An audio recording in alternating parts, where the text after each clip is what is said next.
Bonsoir à tous, aujourd'hui un petit post sur les abdominaux. Vous êtes nombreux à me demander quel type d'exercice il faut faire pour avoir des abdos, j'aimerais moi aussi avoir les abdos dessinés, etc. Sachez qu'en fait, c'est pas en faisant des circuits d'abdominaux et en faisant 300 répétitions par jour que vous allez avoir des abdominaux. En fait, ce qui se passe, c'est que quand on fait de l'activité, la perte de poids, elle est globale. Donc même si vous concentrez vos efforts sur les abdos, votre perte de poids sera globale. Donc si vous avez à brûler, si vous avez de la masse grasse, d'abord vous allez perdre un peu partout et certaines personnes perdent plus rapidement, par exemple sur la partie haute du corps, et d'autres basse du corps, d'accord? Donc ça c'est la première chose à savoir. Donc ne pensez pas qu'en enchaînant des abdos, c'est ça qui va vous permettre d'avoir des abdominaux. Non, vous allez peut-être faire une activité qui va vous faire brûler des calories et donc du coup la perte de poids va être un petit peu généralisée un petit peu partout. Donc ça c'est la première chose à savoir. Du coup, qu'est-ce qu'on va faire pour avoir des abdominaux, pardon? Trois choses sont essentielles. La première c'est la nutrition. En fait, comme je vous l'ai dit, vu que vous savez que c'est une perte de poids globale, donc il faut perdre de la masse grasse, l'objectif c'est d'avoir une bonne alimentation.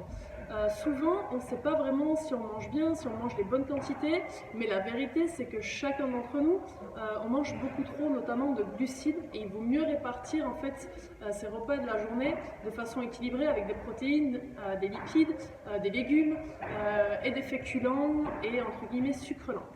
Le sucre, il est partout, il est dans le pain, il est dans vos céréales, il est dans les cookies, il est dans le riz, le pâtes, quinoa, enfin tout ce que vous voulez, il y en a partout, dans une tige, dans une pizza, il y en a partout. De ce fait, ce qui est important, c'est vraiment de le réduire le plus possible. Si le petit déjeuner, on peut le passer en salé, ben, ce sera peut-être un peu plus intéressant. Si au goûter, on peut faire un petit peu de lipides et de protéines, par exemple un demi-avocat avec 2 tranches de jambon, plutôt qu'une barre de céréales, une compote et un fruit. Voilà, je connais des personnes qui me disaient à l'origine qu'elles prenaient ça en goûter, donc on peut penser que c'est que des choses saines. C'est pas parce que ça s'appelle barre de céréales que c'est ça. Les barres de céréales, c'est blindé de sucre, même si elles s'appellent spéciales et la certaine lettre qui va derrière. Donc ça, c'est la première chose importante à savoir. Si vous voulez perdre du poids, déjà réduisez vos glucides et déjà vous aurez l'estomac qui sera moins gonflé. La seconde chose, c'est d'avoir un programme sportif complet, donc pas se focaliser que sur les abdos.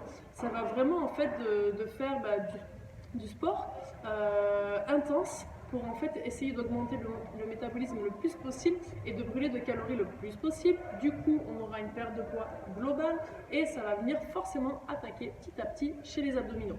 Donc, moi, ce que je vous conseille, c'est de faire en fonction de votre niveau des séances, mais vraiment complètes, où vous allez travailler le haut et le bas du corps, et quand même faire monter le métabolisme, que ce ne soit pas des séances vraiment trop cool, parce que sinon, si le métabolisme n'augmente pas, on va brûler moins de calories. D'accord? Ça, c'est important. Donc, petites astuces, par exemple, marche à jeun ou footing lent à jeun le matin, ça marche vraiment très très bien pour aller brûler les graisses, donc ça c'est ce que je vous recommande. Ensuite, sachez que les footings c'est génial, mais si vous n'avez pas forcément un objectif de marathon, de longue distance, etc., au bout d'un moment pour perdre du poids c'est pas l'idéal parce que votre corps va s'habituer à l'effort et si vous faites toujours la même distance à la même vitesse, bah, du coup votre corps s'habitue et il ne brûle pas autant de calories qu'avant. Alors que si vous passez sur des séances un petit peu cardio avec des exercices un peu complets, on peut augmenter le nombre de répétitions, le nombre de tours, on peut rajouter un peu de poids et donc du coup en fait le corps doit s'adapter sans arrêt et donc du coup on peut vraiment pousser le métabolisme et donc brûler des calories. Donc ça c'est la deuxième chose.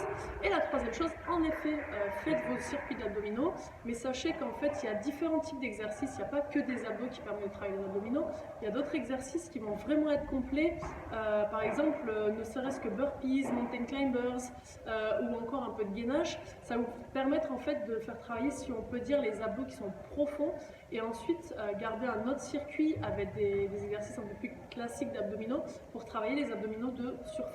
Mais ça, c'est à condition que vous fassiez tout le reste. Voilà, c'était mon petit conseil, mes petits conseils pour dessiner vos abdos. Franchement, tout est possible. Si vous êtes motivé, ça peut aller très très très vite pour l'avoir testé après une période de fête où j'avais bien mangé. Donc voilà, faites-vous confiance, faites-vous plaisir. Allez-y à votre rythme, à votre vitesse et je vous souhaite le meilleur.